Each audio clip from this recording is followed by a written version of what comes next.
guys, कैसे आप सब? I hope you all are doing good. So welcome back to my channel. I am Prabha and you're watching Let's Explore Our Kitchen. So guys, finally Christmas has arrived and the festivities all around. So what can be more merrier than baking a cake? So on this Christmas occasion, I'm gonna be sharing a very special Christmas recipe with you all, and that would be a plum cake. वैसे traditionally तो alcohol से बनाया जाता है, but today I'm gonna be making it with orange juice. तो चलो, what are we waiting for? Let's quickly visit to my kitchen and explore.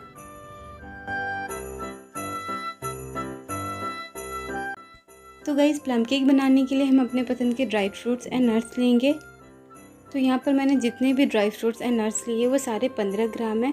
अगर आपको इनमें से कोई ड्राई फ्रूट या नट्स पसंद नहीं है तो आप उसे स्किप कर सकते हैं, या कोई और पसंद है तो आप उसे ऐड ऑन कर सकते हैं। तो चलिए हम देख लेते हैं कि मैंने यहाँ पे कौन कौन से ड्राई फ्रूट्स लिए हैं।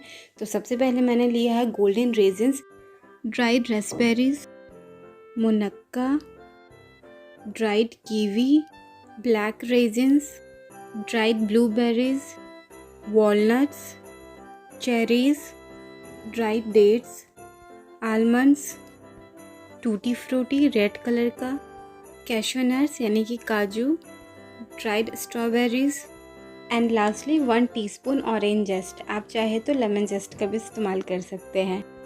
तो इन सबको हम सोक करेंगे करीब 8 से 10 घंटे के लिए ऑरेंज जूस में। आपको चाहिए तो आप एप्पल जूस, पाइनएप्पल जूस या फिर मौसमी जूस का भी इस्तेमाल कर सकते हैं। अगर आपको जल्दबाजी है तो एटलीस्ट इसको 1 घंटे के लिए ज़रूर सोक करें। तो गाइज़, मैंने यहाँ पर फ्रेश ऑरेंज जूस का इस्तेमाल किया है और ये क्वांटिटी में 200 ml है। तो चलिए अब हम इस ड्राई फ्रूट्स एंड नट्स को ऑरेंज जूस में सोक कर लेते हैं। इन सारे नट्स एंड ड्राई फ्रूट्स को मैंने रफली चॉप कर लिया है।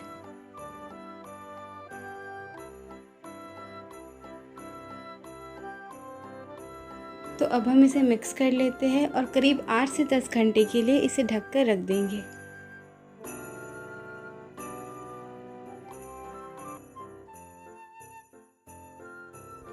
तो गाइस, चलिए हम केक के बाकी के इंग्रेडिएंट्स देख लेते हैं। तो यहाँ पर मैंने 250 ग्राम मैदा लिया है, ये करीब 2 कप के जितना है। 100 ml यानी कि हाफ कप जितना ऑयल, 1 1/4 कप पाउडर शुगर, ये वेट में करीब 170 ग्राम है। मैंने नॉर्मल चीनी को ही पीस लिया है। आप चीनी अपने टेस्ट के अकॉर्डिंग कम या ज़्यादा कर सकते हैं। 2 टीस्पून एप्पल साइडर विनेगर, मैंने यहाँ पर एप्पल साइडर विनेगर का इस्तेमाल किया है, पर आप चाहे तो वाइट सिंथेटिक विनेगर का भी इस्तेमाल कर सकते हैं। इसके बाद हम 2 tablespoon plus 1 teaspoon cocoa powder लेंगे, ये वेट में 12 ग्राम है। फिर हम half teaspoon cardamom powder यानी कि इलायची पाउडर लेंगे, 1/8 टीस्पून नमक, 1/4 टीस्पून क्लोव पाउडर यानी कि लौंग का पाउडर, 1/4 टीस्पून सिनेमन पाउडर यानी कि दालचीनी का पाउडर। इसके बाद half tea spoon baking soda and 1 teaspoon baking powder. And last but of course not the list, milk as per need, जितने की हमें आवश्यकता पड़े हमारे बैटर की कंसिस्टेंसी को एडजस्ट करने के लिए।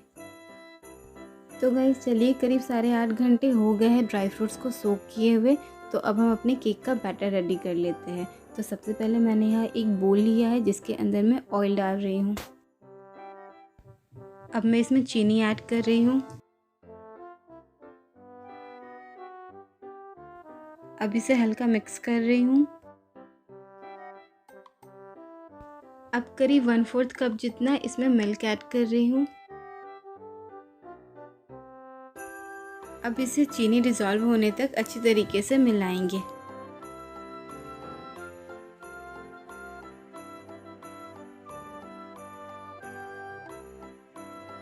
तो मैंने करीब इसे 3 से 4 मिनट के लिए अच्छी तरीके से मिला लिया है। अब हम सारे ड्राई इंग्रेडिएंट्स इसके अंदर सीव करेंगे। तो अभी मैं इसके अंदर मैदा डाल रही हूँ। अब कोको पाउडर डाल रही हूँ, बेकिंग पाउडर डाल रही हूँ, बेकिंग सोडा डाल रही हूँ। तो अब मैं इन सबको सीव कर ले रही हूँ। तो अब हम इन सबको फोल्ड कर लेंगे यानी कि मिला लेंगे।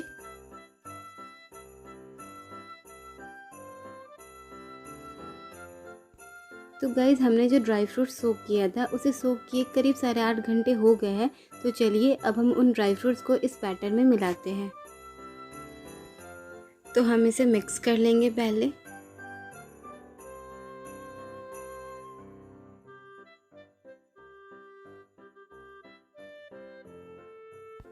तो अब इन सोक्ड ड्राई फ्रूट्स को इस बैटर में मिक्स करेंगे। तो वापस इसे हल्का सा मिक्स कर लेंगे। तो अब इसमें नमक डालेंगे, क्लोव पाउडर यानी कि लौंग का पाउडर डालेंगे, सिनेमन यानी कि दालचीनी का पाउडर डालेंगे और अंत में कार्डमम यानी कि इलायची पाउडर डालेंगे। तो अब इन सबको हम मिक्स कर लेंगे। तो गाइज़ आप इसकी कंसिस्टेंसी देख सकते हैं, मैंने इसके अंदर करीब 1/4 कप दूध और ऐड किया है, तो अप्रॉक्सीमेटली इसके अंदर हाफ कप दूध गया है।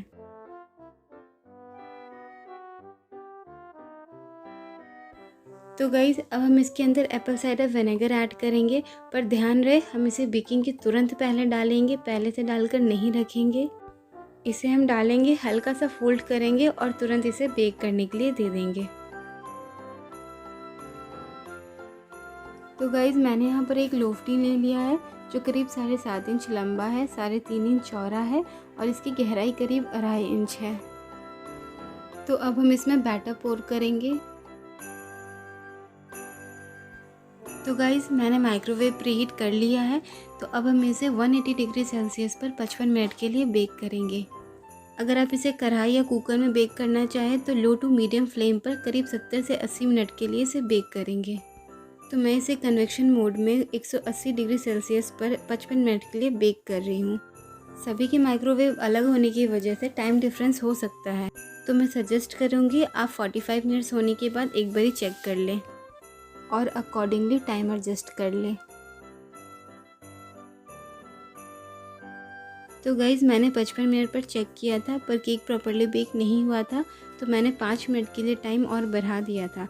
तो चलिए वापस से चेक करते हैं कि केक का क्या पोजीशन है। तो आप देख सकते हैं कि टूथपिक क्लीन बाहर आया है, इसका मतलब हमारा केक प्रॉपर्ली बेक हो गया है। तो अब हम इसे ठंडा कर लेते हैं, उसके बाद इसे डीमोल्ड करेंगे। तो गाइज़ केक हल्का ठंडा हो गया है, तो चलिए अब हम इसे डीमोल्ड कर लेते हैं। तो पहले हम केक के साइड्स को हल्का सा लूज़ करेंगे। तो चलिए अब इसे डीमोल्ड कर लेते हैं।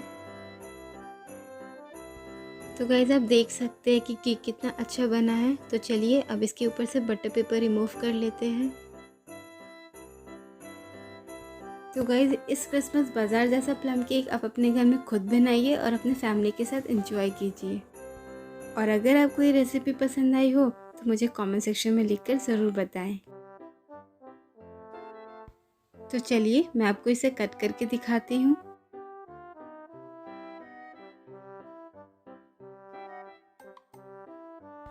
तो गाइज़ आप देख सकते हो कि केक कितना सॉफ्ट, मॉइस्ट एंड स्पॉन्जी बना है और इसमें ये जो ड्राई फ्रूट्स दिख रहे हैं कितने अच्छे लग रहे हैं।